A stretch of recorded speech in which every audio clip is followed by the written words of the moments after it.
Friends, welcome to the channel academy by SS. तो friends, आज का जो टेस्ट साइकोलॉजिकल टेस्ट हम डिस्कस करने वाले हैं वो है आपका सेंटेंस कंप्लीशन टेस्ट, जिसकी शॉर्ट फॉर्म आप SCT भी इसको लिख सकते हैं। फाइन। तो चलिए अब बताते हैं आपको कि इस टेस्ट में आपको आपकी प्रैक्टिकल फाइल में क्या क्या चीज़ें आप लिख सकते हैं।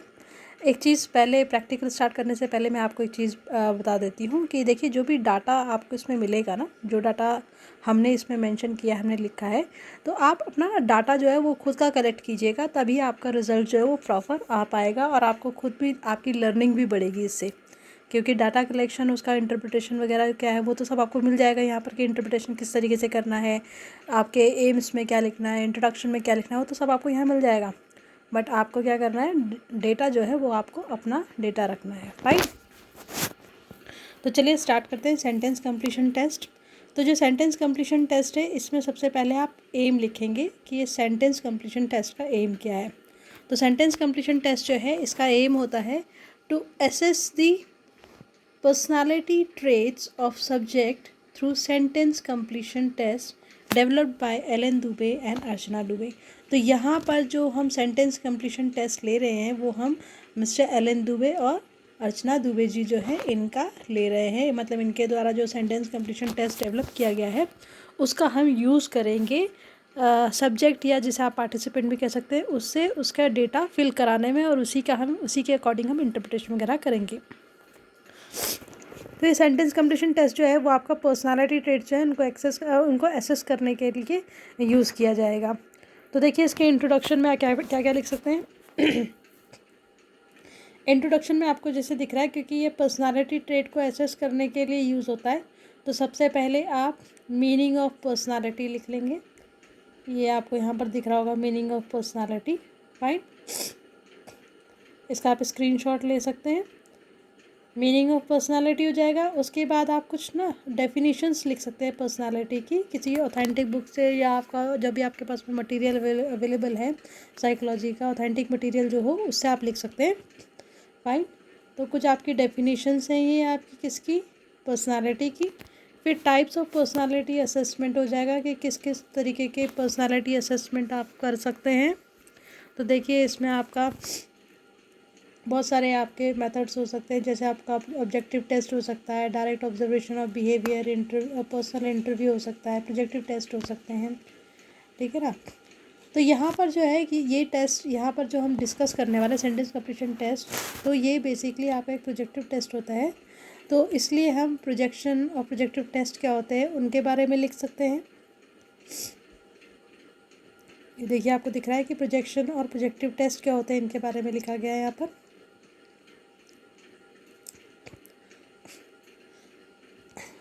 अब सेंटेंस कंप्लीशन टेस्ट के बेसिक जो उसका इंट्रोडक्शन है ना, उसके बारे में लिख देंगे कि ये जो सेंटेंस कंप्लीशन टेस्ट है, इससे क्या क्या चीज़ें जो है आप एसेस कर सकते हैं किसी भी सब्जेक्ट की या किसी पार्टिसिपेंट की। फाइन। आप तो बेसिक इंट्रोडक्शन लिखने के बाद में आप जो सेंटेंस कंप्लीशन टेस्ट, जो आपके पास में टेस्ट मैनुअल है ना, एलन दुबे और अर्चना दुबे का, उसके टेस्ट डिस्क्रिप्शन और उसमें जो स्कोरिंग, इंटरप्रिटेशन वगैरह है, इसके बारे में लिखेंगे। तो ये देखिए, इसमें टेस्ट डिस्क्रिप्शन है। टेस्ट डिस्क्रिप्शन में लिखा गया है कि इसमें 50 इनकम्प्लीट सेंटेंस है, और जो सब्जेक्ट है उसको इन इनकम्प्लीट सेंटेंस को क्या करना है, कंप्लीट करना है। जो भी फर्स्ट थॉट उनके माइंड में आता है उससे, कोई भी किसी भी तरीके का मैनिपुलेटिव आंसर ना लिखे, क्योंकि अगर मैनिपुलेटिव आंसर होगा तो फिर रिज़ल्ट भी आपका सही नहीं आएगा। फाइन। तो ये जो टेस्ट है,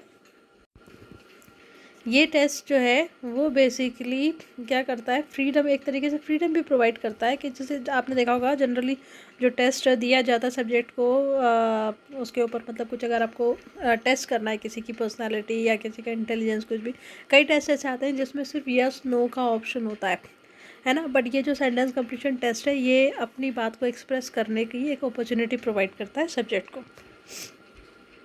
तो यहाँ पर क्या होगा, सेंटेंस कंप्लीशन टेस्ट में क्या होगा कि जो सेंटेंस होंगे ना, उनके इनिशियल्स वहाँ पर लिखे होंगे। क्या होंगे, उसके इनिशियल्स कुछ लिखे होंगे। उन्हीं के आधार पर जो सब्जेक्ट है उसको अपनी बात प्रेजेंट करनी है, अपनी बात को एक्सप्रेस करना है। फाइन। अब इस टेस्ट का ऑब्जेक्टिव क्या है वो मैं आपको बता चुकी हूँ कि इसका ऑब्जेक्टिव क्या होता है। आपका पर्सनालिटी ट्रेट जैसे कि सोशेबिलिटी, सेल्फ कॉन्फिडेंस और एम्बिशन जो है, एम्बिशियस है, उसको आपका एसेस करना। फाइन। ना स्कोरिंग क्या होगी, देखिए यहाँ पर जो भी स्टेटमेंट सब्जेक्ट के द्वारा जो भी स्टेटमेंट लिखा जाएगा ना, अगर वो पॉजिटिव साउंड करता है, आपको लगता है कि पॉजिटिव एस्पेक्ट है, ठीक है ना, तो वो आपका 2 मार्क्स आप उसके लिए अवॉर्ड करेंगे। अगर नेगेटिव, अगर वो स्टेटमेंट कुछ नेगेटिव साउंड करता है, मतलब उसकी नकारात्मक उसको बताता है, सोच को बताता है, तो उसे आप 1 मार्क देंगे। और अगर न्यूट्रल होता है, मतलब ना तो पॉजिटिव साउंड कर रहा है ना नेगेटिव साउंड कर रहा है, कुछ न्यूट्रल सा है, ठीक है ना, तो उस केस में आप 0 मार्क्स देंगे। राइट। बाद में जो सारे मार्क्स होंगे उनको ऐड कर दिया जाएगा और ऐड करने के बाद में उनका टोटल जो भी आएगा उसी के हिसाब से उसकी पर्सनालिटी ट्रेट को एसेस किया जाएगा। देखिए इसमें ना सोशेबिलिटी हो गई और आपका सेल्फ कॉन्फिडेंस हो गया, एम्बिशन, इसके लिए ना अलग अलग रॉ स्कोर भी आएगा, तो अलग अलग रॉ स्कोर से आप उसके बारे में आइडेंटिफाई कर सकते हैं। और ओवरऑल पर्सनालिटी क्या होगी जो भी सब्जेक्ट की, उसको भी आप एसेस कर सकते हैं। तो देखिए ये स्कोरिंग टेबल आपको टेस्ट मैनुअल में दी होगी, उसमें टेबल नंबर कुछ और हो सकता है, बट स्कोरिंग टेबल आपकी इसी तरीके से होगी। पॉजिटिव के लिए 2, नेगेटिव के लिए 1 और न्यूट्रल के लिए 0।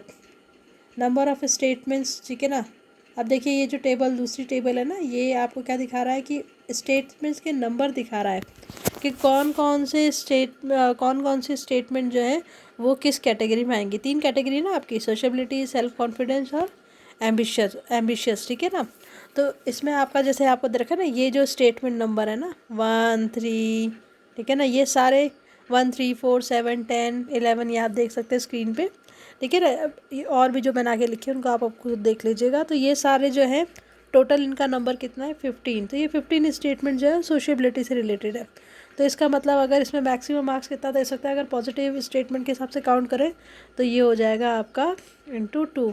तो इसमें मैक्सिमम 30 स्कोर होगा, इसका मैक्सिमम 30 स्कोर होगा, ठीक है ना। सेल्फ कॉन्फिडेंस जो है इसमें आपके टोटल 20 स्टेटमेंट्स जो है, टोटल स्टेटमेंट्स में से वो आपकी सेल्फ कॉन्फिडेंस से रिलेटेड है। तो 20 स्टेटमेंट का अगेन अगर आप 2 से करोगे, मतलब पॉजिटिव अगर मान लिया, मैक्सिमम पॉजिटिव 2 ही अवॉर्ड कर सकते हैं ना, तो इसके लिए हो जाएगा आपका 40। कितना हो जाएगा 40 मार्क्स, है ना, मतलब इसका मैक्सिमम स्कोर रहेगा 40। और जो आपका एम्बिशन है इसके लिए भी अगेन 15 स्टेटमेंट्स एम्बिशियस लेवल को शो करेंगी, तो उसका भी आपका स्कोर, रॉ स्कोर मैक्सिमम कितना हो सकता है आपका 30। राइट। तो ये आपका टेबल हो गया जो आपको स्टेटमेंट की सीरियल नंबर बताती है कि वो किस उससे रिलेटेड है। अब ये जो नेक्स्ट टेबल है ना, ये क्या बता रही है, norms for interpretation of the levels of 3 personality trait, मतलब किस हिसाब से आप उसे क्या करेंगे, किस हिसाब से आप उसे इंटरप्रेट करेंगे, है ना। तो ये जो इंटरप्रिटेशन है आप किस हिसाब से करेंगे, देखिए यहाँ मैं आपको मैक्सिमम और मिनिमम बता देती हूँ, बीच की आप रेंज देख लीजिएगा। मैक्सिमम जैसे आपका सोशेबिलिटी है ना, उसमें 28 या उससे ज़्यादा का स्कोर आ रहा है, तो वो आपका क्या होगा, ए कैटेगरी में एक्सट्रीमली हाई मतलब सोशेबिलिटी में उसका एक्सट्रीमली हाई लेवल होगा। फाइन। और अगर 11 या उससे कम आ रहा है, 11 या उससे कम आ रहा है तो वो एक्सट्रीमली लो होगा। इसी तरीके से 37 और उससे अबव आ रहा है तो ए कैटेगरी आएगी सेल्फ कॉन्फिडेंस में और एक्सट्रीमली हाई आएगा। और अगर 18 या उससे कम आ रहा है तो फिर वो आपका एक्सट्रीमली लो में आएगा। इसी तरीके से एम्बिशन का आपका हाईएस्ट लेवल क्या होगा 30 और लोएस्ट क्या होगा 10 या उससे कम। फाइन। तो ये आपके लेवल इसी के हिसाब से ना, जैसे मान लीजिए कि कोई आपका जो रिज़ल्ट आया है, ठीक है ना, सोशेबिलिटी में आपके स्टूडेंट ने 20 स्कोर किया, तो 20 किस में आएगा, 20 आ रहा है आपका इस रेंज में आ रहा है सोशेबिलिटी में, तो इसका मतलब वो डी कैटेगरी मतलब एवरेज वाला होगा। फाइन। मान लीजिए सेल्फ कॉन्फिडेंस में वो आपका आ रहा है 21 या 22 जो भी आ रहा है, ठीक है ना, तो वो 21, 22 इस कैटेगरी में आ रहा है, इसका मतलब ई, तो बिलो एवरेज। इसी तरीके से मान लीजिए वो आपका एम्बिशन जो है उसमें आपका 24 आ रहा है, तो देखिए 24 कहाँ आएगा, 24 आपका यहाँ आएगा, इसका मतलब वो आपका एवरेज कैटेगरी में आएगा। तो इस तरीके से आप क्या कर सकते हैं, उसकी स्कोरिंग कर सकते हैं, उसकी इंटरप्रिटेशन कर सकते हैं। फाइन। अब है आपका जैसे नेक्स्ट टेबल है ये ओवरऑल पर्सनालिटी को स्कोर करने के लिए, वो तो आपका ट्रेट वाइज था, और ये जो है ओवरऑल पर्सनालिटी को आप किस तरीके से आप उसकी इंटरप्रिटेशन कर सकते हैं। देखिए ओवरऑल, क्योंकि मैंने आपको बताया था ना सोशियबिलिटी में कितना है, टोटल सोशियबिलिटी का हो सकता है मैक्सिमम 30, सेल्फ कॉन्फिडेंस का क्योंकि इसमें आपके 20 क्वेश्चन है तो मैक्सिमम उसमें 40 हो सकता है। इसी तरीके से आपका एम्बिशन के भी आपका 30 हो सकता है क्योंकि इसमें टोटल 15 क्वेश्चन है। तो टोटल स्कोर जो है वो आपका 100 हो सकता है। क्या हो सकता है? 100। तो इसलिए अगर 94 या उससे ऊपर आता है तो सुप्रीम पर्सनालिटी होगी, ठीक है ना। और अगर आपका सबसे लो क्या है, सबसे लो है आपका 37 या उससे कम आता है तो एक्सट्रीमली मेल एडजस्टेड पर्सनालिटी होगी। इसके बीच की जो भी रेंज होगी उसके हिसाब से आप चेकआउट कर सकते हैं कि आपका जो सब्जेक्ट है वो कौन सी कैटेगरी में फॉल कर रहा है। तो इसके बाद आपने लिखना है मटेरियल रिक्वायर्ड। तो मटेरियल रिक्वायर्ड में आपको दिख रहा है टेक्स्ट बुकलेट और टेस्ट मैनुअल, तो आप लिखेंगे ही जो आप टेस्ट यूज़ कर रहे हैं। साथ में उसकी टेस्ट मैनुअल में आपको स्कोरिंग कीज़ भी मिल जाएंगी, ठीक है ना। स्टॉप वॉच, पेपर, पेंसिल, ये सारे आपके हो गए। फिर सब्जेक्ट का इंट्रोडक्शन लिखेंगे, फिर उसके बाद में इंस्ट्रक्शंस लिखी जाएंगी। देखिए इंस्ट्रक्शन भी आपकी जनरल इंस्ट्रक्शन होती हैं कि भाई आपने पहले आप उसके साथ में अच्छी रेपट इस्टेब्लिश करेंगे, फिर उसको आप टेस्ट देंगे, क्वेश्चन है टेक्स्ट बुकलेट उसको देंगे, उसको कंप्लीट करने के लिए बताएंगे, ठीक है ना। फाइन, सारी इंस्ट्रक्शंस दे देंगे उसको। हाँ मतलब ये सारी चीज़ें इंस्ट्रक्शन देनी है कि भाई टेस्ट के बारे में बताना है कि टेस्ट में आपके कितने क्वेश्चंस हैं, क्या क्या करना है उन क्वेश्चंस में, क्या कर सकते हैं और क्या नहीं कर सकते, ये सारी चीज़ें आप इसमें मेंशन करेंगे। फाइन, तो ये देखिए ये आपको यहाँ पर इस टेस्ट से रिलेटेड जो इंस्ट्रक्शन है वो देखने के लिए मिल रही है। ओके, कंट्रोल में फिर आप वही जनरल कंट्रोल मेजर्स जो होते हैं वो आपका इसमें आप लिखेंगे।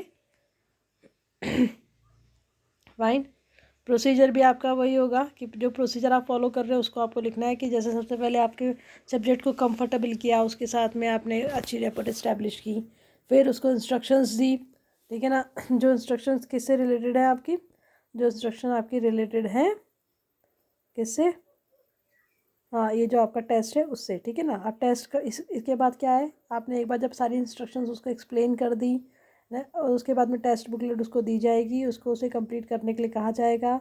फिर जैसे ही टाइम ख़त्म होएगा, ठीक है ना, टाइम ख़त्म हो जाएगा ना टेस्ट का, उसके बाद में आपने वो टेस्ट बुकलेट उससे ले लेनी है। Fine, okay. टेस्ट बुकलेट लेके फिर उसके बाद में उसकी स्कोरिंग जो भी मैनुअल में स्कोरिंग दे रखी है उसी के हिसाब से उसकी स्कोरिंग और इंटरप्रिटेशन की जाएगी। जैसे यहाँ जो हमने डाटा लिया है उसके हिसाब से क्या स्कोरिंग आ रही है, ये देखिए ये आपकी सब्जेक्ट की स्कोरिंग है कि सोशियबिलिटी, सेल्फ कॉन्फिडेंस और आपका एम्बिशन में आपका कितना कितना स्कोर उसने लिया है। फाइन, और ये जो आपको लास्ट वाला दिख रहा है ये आपका उसका ओवरऑल सारे रॉ स्कोर्स को प्लस करके ओवरऑल आप उसकी पर्सनालिटी को भी निकाल सकते हैं कि उसकी पर्सनालिटी किस तरीके की होगी। फाइन, तो ये हो गया आपका। इसी से जो आपने रिजल्ट टेबल बनाएंगे ना, इसी से आप इंटरप्रिटेशन लिखेंगे और इसी से फिर आपका कंक्लूजन ड्रॉ किया जाएगा। जैसे यहाँ पर इस केस में क्या है कि सब्जेक्ट जो है वो एवरेज सोशियबिलिटी स्किल्स हैं, एवरेज सेल्फ कॉन्फिडेंस है, but above average ambitions skills है। फाइन, रेफरेंसेस लिखना मत भूलिएगा, रेफरेंसेस ज़रूर लिखिएगा। ये देखिए आपको इसमें कुछ रेफरेंसेस मिल जाएंगे, आप अपनी तरफ से भी रेफरेंसेस ऐड कर सकते हैं। Okay, these are references. अब ये जो टेस्ट बुकलेट है उसका एक फॉर्मेट आपको हम दिखा देते हैं। ये देखिए ये आपका टेस्ट बुकलेट है। फाइन, ये इस तरीके से बुकलेट होगी, है ना। अब आपको इसमें आप देख लीजिए, आपको हर पेज में ना आपको 3 कॉलम मिल जाएंगे, लास्ट में 3 कॉलम मिल जाएंगे हर पेज में। देखिए जैसे आपका दिख रहा है ना आपको, फर्स्ट, सेकेंड और थर्ड। फर्स्ट आपका सोशबिलिटी से रिलेटेड है, स्टेटमेंट्स। सेकेंड आपका सेल्फ कॉन्फिडेंस है और थर्ड आपका किससे रिलेटेड है, एम्बिशंस लेवल से। फाइन, इसी तरीके से आपको नेक्स्ट पेज में भी इसी तरीके से मिल जाएगा। ओके, हर पेज के लास्ट में आपको मिल जाएगा, ठीक है। इसी के हिसाब से आप क्या करेंगे, स्कोरिंग को टोटल करके उसके हिसाब से आप मेजर करेंगे। जो फ्रंट पेज में लिखा है ना वो इसी तरीके से लिखना है। तो फ्रेंड्स, तो ये आपका सेंटेंस कंप्लीशन टेस्ट कंप्लीट हो गया है। आई होप आपको इससे आपके प्रैक्टिकल्स में हेल्प मिलेगी और प्लीज़ अगर आपको ये चैनल पसंद आता है, आपको आपको उसका अपनी स्टडीज़ वगैरह में आपको इससे हेल्प मिलती है, तो प्लीज़ ज़्यादा से ज़्यादा इसको लाइक, सब्सक्राइब और शेयर ज़रूर करें। ओके, फिर मिलते हैं नेक्स्ट वीडियो में।